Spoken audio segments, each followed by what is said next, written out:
सो hey guys, direct talk के एक नए वीडियो में आप सभी का स्वागत है। आज की वीडियो में हम बात करने वाले हैं स्प्रिंग एनिमे के ऊपर। अब देखो 2025 का विंटर सीजन जो कि इतना ज़्यादा तगड़ा था, जिसमें सोलो लेवलिंग जैसे बड़े बड़े एनिमे शामिल थे, और इसके बाद ये स्प्रिंग सीजन बहुत ज़्यादा फीका था। इसमें अच्छे एनिमे के नाम में सिर्फ हमें 2 ही एनिमे अच्छे मिले, और वो है फायर फोर्स और विंड ब्रेकर। बाकी सारी की तरह जितने भी अच्छे एनिमे आ रहे थे वो न्यू कमर थे। इसमें से मुझे बहुत ही एक अच्छा एनिमे मिला, वो था the sword of the demon Hunter. But sadly वो एनिमे 24 एपिसोड का है।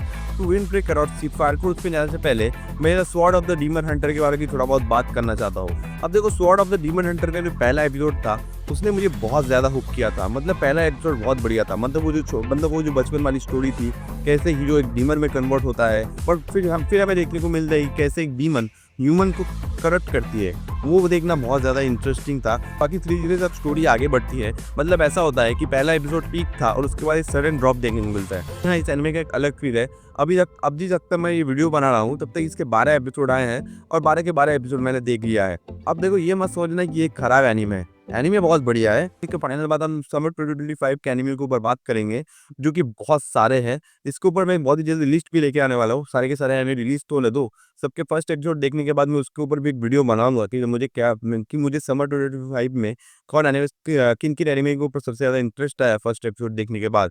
उसके ऊपर भी बहुत जल्दी एक वीडियो आएगा। अभी स्पीक 2025 के एनिमे के रिव्यू के ऊपर फोकस करो।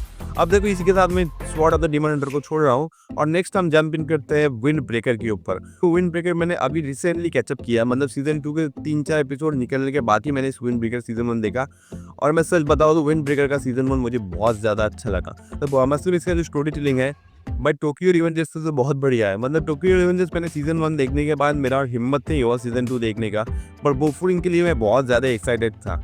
पर बोफुरिंग का दोनों सीजन देखने के बाद मैं इतना तो बता सकता हूँ कि wind breaker is far better than Tokyo Revengers. बाकी अगर आप टोक्यो रिवेंजर्स के बाद ज़्यादा बड़े फैन हो तो कमेंट्स ओपन है, आप कुछ भी कमेंट्स कर सकते हो। अब देखो, विंड ब्रेकर का सीजन 1 जहाँ पर एंड होता है, मतलब वो की वाली फाइट उसी पेस के साथ सीजन 2 भी शुरू होता है। और सीजन 2 का जो शुरुआत है वो मुझे बहुत ज़्यादा बढ़िया लगा। मतलब की वाला जो फाइट था उसमें जो बैक स्टोरी था, और उसके बाद जो एंडो का अपीयरेंस था, मतलब एकदम ही माइंड ब्लोइंग सीजन जा रहा था। उसके बाद आता है रोप्पो इशिज़ावा आर्क। अब देखो, अगर मैं सच बताऊँ तो मुझे ये वाला आर्क उतना ज़्यादा पसंद नहीं आया। मतलब एक विंड ब्रेकर का जो फील है जो सीजन 1 से वो कैरी कर रहा था, इस वाले मतलब वो लास्ट वाले आर्क में मुझे थोड़ा बहुत कम लगा। मतलब हाँ, जो ट्रांसजेंडर वाला जो एंगल इसमें डाला गया है। अब देखो, मैं इसके अगेंस्ट नहीं हूँ, ना ही मैं कुछ बोलना चाहता हूँ इसके बारे में। मुझे विंड ब्रेकर का जो एक्चुअल स्टोरी है उससे थोड़ा बहुत ही अलग लगा। मतलब राइटर यहाँ पर कुछ और करने का प्लान कर रहा था, लेकिन वो ठीक से पुल अप नहीं कर पाया। अब देखो, आप में से बहुत सारे लोगों के साथ वो वाला चीज़ शायद कनेक्ट हुआ होगा, पर मेरे साथ पर्सनली नहीं हुआ। लेकिन बाकी मैं थोड़ा बहुत डिसअपॉइंटेड था। मतलब जो 12 नंबर एपिसोड है, मेरे जितने भी कंप्लेन थे उन्होंने वो सबको फील कर दिया। मतलब मुझे 12 नंबर एपिसोड बहुत ज़्यादा पसंद आया।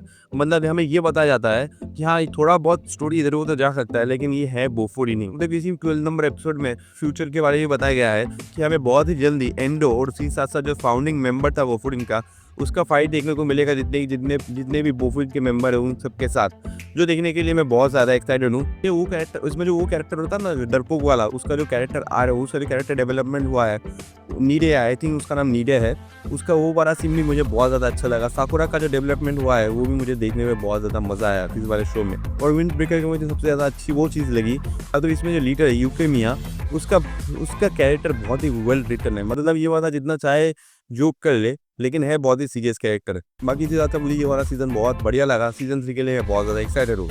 इसके बाद जो इस एनिमे के बारे में हम बात करने वाले हैं वो है फायर फोर्स का सीजन 3। अब देखो, फायर फोर्स का सीजन 2 बहुत पहले आया था, सीजन 3 में रिसेंटली आया है। तो अब ये वाला सीजन चालू होता है बहुत ही खतरनाक नोट के साथ कि कैप्टन ओबी को व्हाइट क्लैड वाले पकड़ लेते हैं। फिर उसके बाद जो जोकर और बेनी का फाइट सीक्वेंस था वो बहुत ज़्यादा बढ़िया था। मतलब मुझे सीजन 2 के उस वाले एपिसोड के बाद याद आ गया। मुझे इन दोनों का जोड़ी बहुत ज़्यादा पसंद है। स्पेशली मेरे जो सबसे ज़्यादा फेवरेट दो कैरेक्टर है फायर फोर्स का, वो आपके भी वही होंगे, जोकर और बेनी मारू। फायर फोर्स ये सीजन 3 का सिर्फ पार्ट 1 आया है। पार्ट 2 एक्सपेक्टेड है 2026 के विंटर, मतलब जनवरी में आने का। तो 12 में हमें छोटा सा हिंट ये भी मिला है कि शायद क्रिस्टल का कैरेक्टर है 8 क्लैन में, अब देखो मुझे नाम ठीक से याद नहीं, वो शायद हमारा 7th पिलर हो सकता है फायर फोर्स एनिमे का। सीधा सा फायर कोर्स एक ऐसा एनीमे बन चुका है तो फोर्थ वॉल को ब्रेक करता है, एनीमे में रियल वर्ल्ड देखने को मिलेगा। वो वाला सीन देख के मेरा दिमाग ब्लो हो गया। उसके बाद तो इंटरनेट पे पूरा का पूरा बवाल ही मच गया कि शिनरा ने क्या कर दिया।